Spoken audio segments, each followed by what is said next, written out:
All right, ladies and gentlemen, welcome back to the Marketing Networks podcast. I got a really special treat this week. I got a business owner, an entrepreneur, a business runner that I was able to get introduced to in the past few weeks, and I'm excited about today's interview with Bryan Clayton from GreenPal. Bryan, welcome to the show.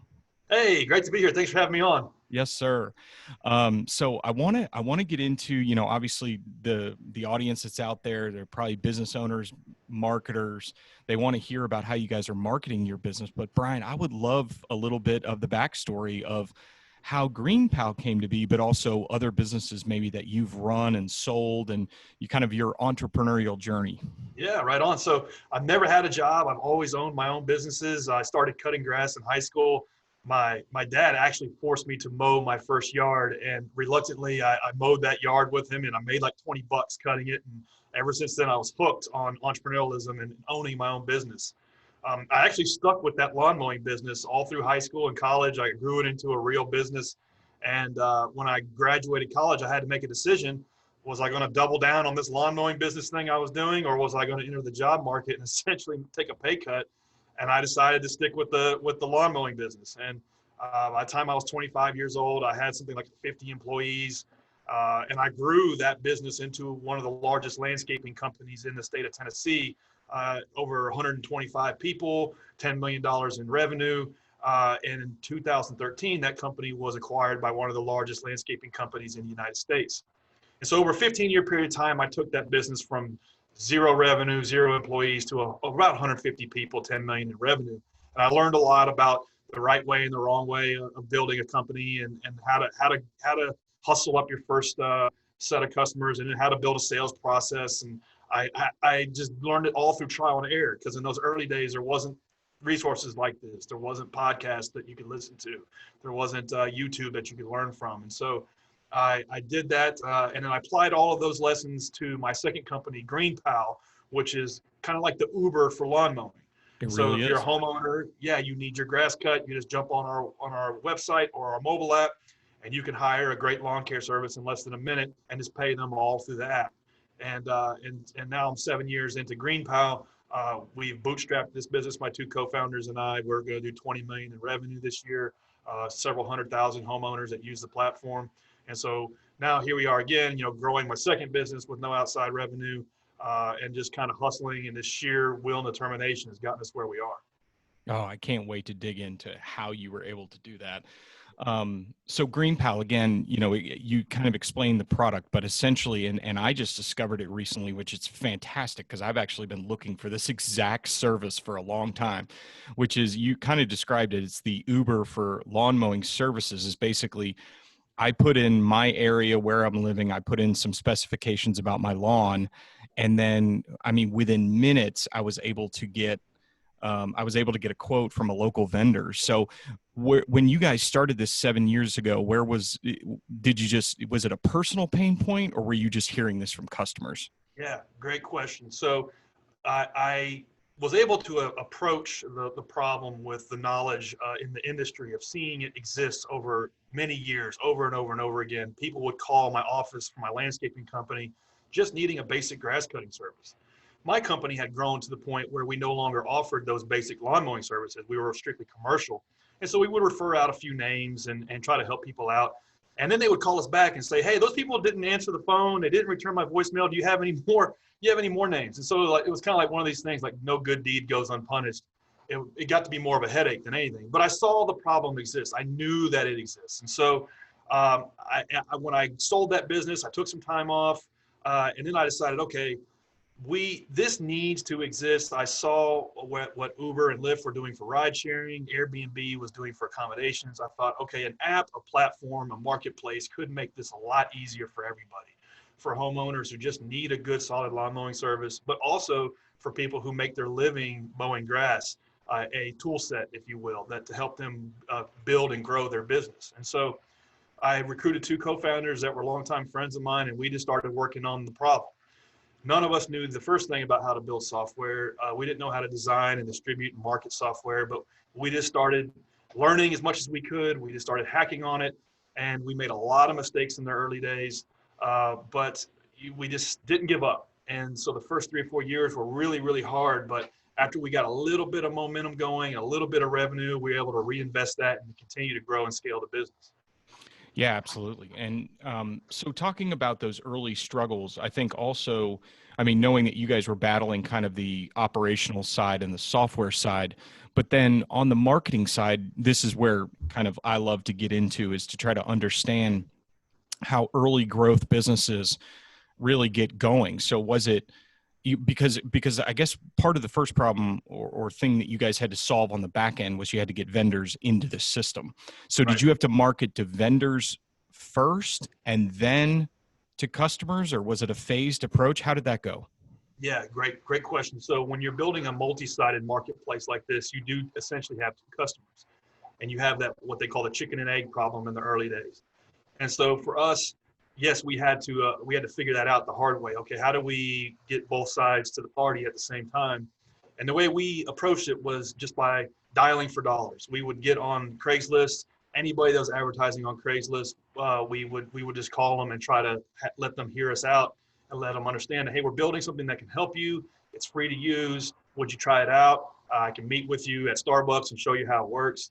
And we figured out that Sunday was actually the best day to call these people because they, usually they're on a lawnmower mowing yards. They can't pick up the phone.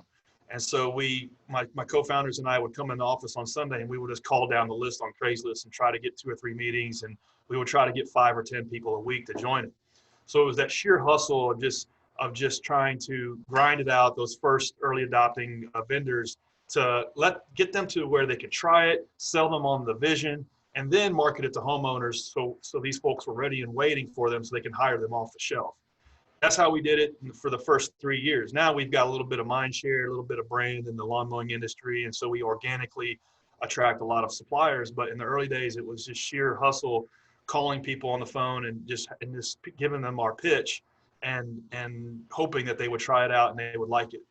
And then on the homeowner side, it was even harder because the way we got started was none of us knew how to write code. We didn't know how to design software, build software. So we paid a development agency in Nashville something like 120 grand to build the first version of this thing. And when we built it, we launched it, it was totally crickets. Nobody used it. We didn't have any users. We didn't have any go-to-market strategy. And so at the time, I was reading a book called The 7 Habits of Highly Effective People. And in that book, the author, Stephen Covey, talks about you have your circle of concern and then you have your circle of influence. And your circle of influence is what is it you can actually do today to increase your circle of concern. And so for me, I thought, okay, well, what's the one thing we can do to try to get some people to use this thing? And I was like, okay, we can pass out door hangers. And that's what we did. We passed out several 100,000 door hangers throughout the Nashville, Tennessee area to try to manufacture some momentum for people to try this thing out. And luckily, it wasn't a huge success, but it was able to get us a couple hundred people to try it out. And with that, we were able to then meet with these people to understand, okay, where did we solve your problem? Where did we come up short? What do you wish the product would do that it didn't? What were you expecting it to do? And we were able to get all kinds of insights about if we were on the right track, if we were building something that people wanted to use, what our value proposition was, what we thought it was, what it actually was. And so literally getting out of the building and talking to these people was just fundamental to our success. And even to this day, that constant feedback from users is how we drive the business forward. And in those early days, it was life or death. Yeah, that's amazing. Because I think you hear about all the kind of bells and whistles marketing of, investing it right back into whether it be, paid digital or traditional media and different things like that. But it sounds like you guys took that patient approach of saying, we're going to take this step by step and we're going to learn from every consumer that uses the company. Now, when you guys got to a point where you had enough vendors in the system and you had enough customers, you had some momentum, what tactics did you guys use at that point to achieve growth, or kind of, I mean, we're using the medium of a podcast today, and Sarah, your assistant, kind of hooked us up. And I know you're probably doing a lot of these interviews, which is, this is a great way to grow these days, is to get on podcasts. But maybe 3-4 years ago, where did you guys transition to the growth phase, and what tactics did you use at that point? Was it email? Was it paid digital? What was it? Yeah. So when we were passing out door hangers, we got to learn really quick that this was not a scalable user acquisition strategy. I got bit by a dog twice. And so I did the math, and I realized that 10 customers per dog bite wasn't going to scale. And so we learned really quick the hard way that, yeah, we could get a few hundred people to try this thing, but we had to figure out, okay, how we're going to market it digitally and how we're going to try to scale up acquisition. One of the things there was two critical things that came out of those early meetings with the first couple hundred people. One was honing in on our value proposition. So I was approaching the problem with thinking that, okay, we are the cheapest way that you can get your grass cut. I came from it from a supplier standpoint, and as a supplier, you really kind of get jaded, and you think, oh, everybody just wants the cheapest price.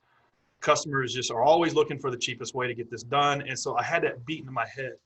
And what I came to realize after talking with these folks face to face was they weren't looking for the cheapest way to get lawn mowing. They were just looking for somebody who was reliable, who would actually show up.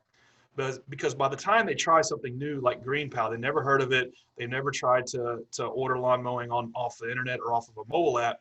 They've exhausted every other option. They've already asked for friends and family recommendations. They've already searched all over Google. They've already called everybody off of Facebook and Yelp. And so they really just needed somebody like today or tomorrow morning, and they needed them to actually show up and know when they hire them that they have confidence they will. So after like talking with these people face to face, we came to understand that we were actually in the business of selling reliability and speed, and that price was subordinated to that. Yeah, price mattered, but it wasn't as important as speed and reliability. And so we took that and we then baked that into the product, how we built the second version of the product, how we crafted our interfaces to ensure that when you hire somebody off of GreenPal, they're going to show up and they're going to do a good job and they're going to be there when they say they will. And here we are 6-7 years later, we're still optimizing and making that even more and more reliable every day. So that was one critical thing that had we not done that, we wouldn't have really understood what our value proposition was and is. And so then we were able to bake that into the copy and bake that into how we communicate with users and really bake that into how we were crafting the product. The second thing we came to learn was one of the questions we would ask these folks is like, okay, if you didn't have GreenPal, how would you normally look for a lawn mowing service or something like this? And a lot of people said, I just, when in doubt, I go to Google and I search for lawn mowing services, and that's how I found my last guy. And so then we started really hearing that over and over again, and we thought, okay, maybe we just need to bet on search. We just need to bet on searchers and traffic as the way to get our users. And then we slowly began to understand how difficult that is and how it was going to be a bet the company decision, especially in the early days, to be able to compete in search. It's going to be like, not necessarily like, okay, here's the product and we sprinkle marketing on it. It's here's the product and marketing is part of it. Growth is part of the product.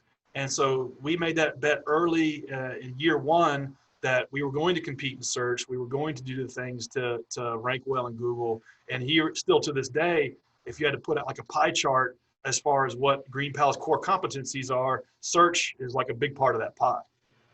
Wow, that's interesting. But you're right, and you've made this point a couple of times, is that I was actually going to ask a follow-up question about the word of mouth aspect of it, is that if speed and reliability and price to some degree are part of the mix that make it where they're going to spread the word about your company. Did you guys ever have to make some tough decisions about vendors? Like if somebody didn't show up, did you have to kick them out of the platform?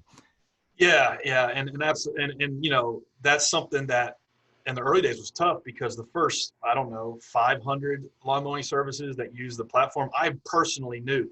Okay. And one thing that we had to do in the early days, I would give like free consulting and coaching to lawn mowing services on how to grow your lawn mowing business as a way to like earn their attention on using GreenPal. And so I had personal relationships with a lot of our early suppliers. And so, we didn't just like cut people loose in the early days, but we would try to figure out why don't you show up on time to mow Mrs. Smith's yard when she hired you for Friday? We would really try to figure out like why you don't. And we would use the Toyota lean manufacturing heuristic called the 5 whys. And so you literally ask why 5 times. Okay, well, why didn't you show up? Well, I didn't know I was supposed to be there. Well, why didn't you know I was supposed to be there? We sent you an email. Well, I don't use email to drive my business. I check it once a week. Okay, all right. So what do we need? We need to like send a text messages in. Okay, well, and then we got to the point where it's like, okay, now we're sending you text messages, but so why didn't you show up? Well, I didn't get the text message. Well, it turns out that like his cell coverage provider was filtering them. So we had to like do this over and over and over and over and over again to where we could like deliver that reliability. And so this one like early lesson like drove how we built the platform. And so after we figured out everything we could do to make sure they would show up on time, if they still didn't, then we figured out a way, okay, we can measure the reliability of these service providers. And so we literally calculate a reliability rating on how often a service provider shows up on the day they're hired. And we surface that alongside their price when a homeowner is making a hiring decision. So that was something we did like year 3 and 4. It's like, okay, this is how we promote the good acting service providers and demote the bad ones. And then if you fall below a certain threshold, your account is deactivated. And so that is the ability for the homeowner to not have to weed through these unreliable service providers is part of the value that we deliver to them that they can't get in a traditional way of getting the service done. Yeah. You're building trust into the system, and then trust builds word of mouth, and that's just as important. And you said search is incredibly important, but I went into the system and just experimented because my wife said, you still need to get your butt out and mow the lawn. So I wasn't able to hire anybody yet, but I've like got this in my back pocket when I need it. And I know that, and especially, if this was in my case, if it's a husband's job, like go find a vendor to cut the lawn. Okay, they're going to be here at 10 a.m. tomorrow and they don't show up. Well, he's going to hear an earful, and Absolutely. then that GreenPal's not going to get that word of mouth. But when that reliability, that trust factor is built in, it's like they showed up, they did the job. Then I'm going to go tell 10 people, like, you got to use this service. It works every single time. So that's brilliant. It's almost like Amazon reviews, and it's probably how you guys do it, almost like algorithmically raise people's profile if they're more reliable, they're speedy, they're safe, they do all those things. So that's really cool and a great growth strategy. And to your point, this one, like that doesn't sound like a search engine optimization tactic that you just described, but it really is, because the more that people are satisfied with your product, the more they tell their friends and family, and the more people that search for your brand, Google then promotes your brand above others. So Google has a million different signals they look at, but one is, are people actually searching for this product? Are people actually searching for this brand in Houston, Texas, for example? And if they are, then that moves up the search engine results page. So back, 10, 15 years ago, search engine optimization was all like black hat, like mysterious dark magic. Right. But these days, it's more and more moving towards just business fundamentals. Do you actually have the best solution for a problem in your market? And if you do, it's really, really funny, but Google actually is able to understand that and promote your product over the others if people are getting satisfaction from it and if it's solving their problem. Wow. That's really interesting. It's almost like this digital Better Business Bureau that Google is becoming, right? A more trusted, reliable solution. That's what search engine optimization is these days, or how it's evolving. So that's a really is. It's like half of the technical things that, not to go down the rabbit hole search, but things like backlinks matter and how you craft the HTML on your page and the content on the page. Yeah, those things still matter. 10 years ago, they might've been 99% of the game, but now they're probably less than half. And things more like, what are people saying about your brand online? When somebody comes to your page, do they not ever go back to Google and search for that thing again? And if they don't, Google understands that and scores it positively. They call it pogo sticking. And so if somebody comes to your homepage or landing page and then they never search for it again, that promotes you up the search engine results page. That's awesome. Yeah, that's awesome. And this stuff is really, you can't game it. You have to be the best solution in your market. Yeah, absolutely. So, Bryan, I think I could talk to you all day, man. I maybe I need to call you as a business coach because sounds like you've been through it all. But I'm going to ask. Well, I'm going to ask you. You've talked a lot about tactics, tools, entrepreneurship, how to grow, how to hustle, even the ground game aspects of going door to door, hanging door handles, and calling people and doing all those things. So I'm going to ask you one just rapid fire question. You mentioned Stephen Covey's book earlier, but is there any book or books that have really influenced you over this entrepreneurial journey, that anything that maybe you gift a lot or that you recommend all the time? Because I just love for my listeners to be able to get a book recommendation out of this. Absolutely. And this one probably has come up before, but for me, like the Bible for small business is the E-Myth. And Stephen Gerber, Mm-hmm. Michael Gerber wrote that book. And Yep. so that book is like an owner's manual for how to like think about your business and how to build it right the first time.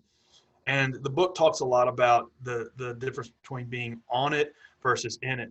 And so the book's about a lady that loves to bake pies with her grandmother, and she has all of these like warm memories of baking pies. She has a passion for baking pies. All of her friends and family tell her that she makes the most amazing pie, and then she makes like probably a mistake by opening up her own pie bakery.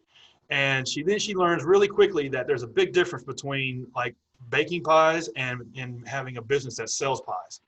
And so the book guides this fictional character through the process of understanding of the difference between working in your business, which is like making the dough and putting the pie in the oven, and like, and working on your business, which is building the systems around how do you have your proprietary system for whatever it is you do that is repeatable and scalable. And like as simple as a heuristic as that sounds, like 90% of new business owners don't even think to build their business that way. And so that's a book that I read and listen to on Audible at least once every year or two, because it's still the fundamentals of it even applied to what I'm doing to today. Like, Mm-hmm. okay, all right, I'm doing these things that are in the business, but how do I step back and build processes around them? Mm-hmm. And I can't recommend that book enough.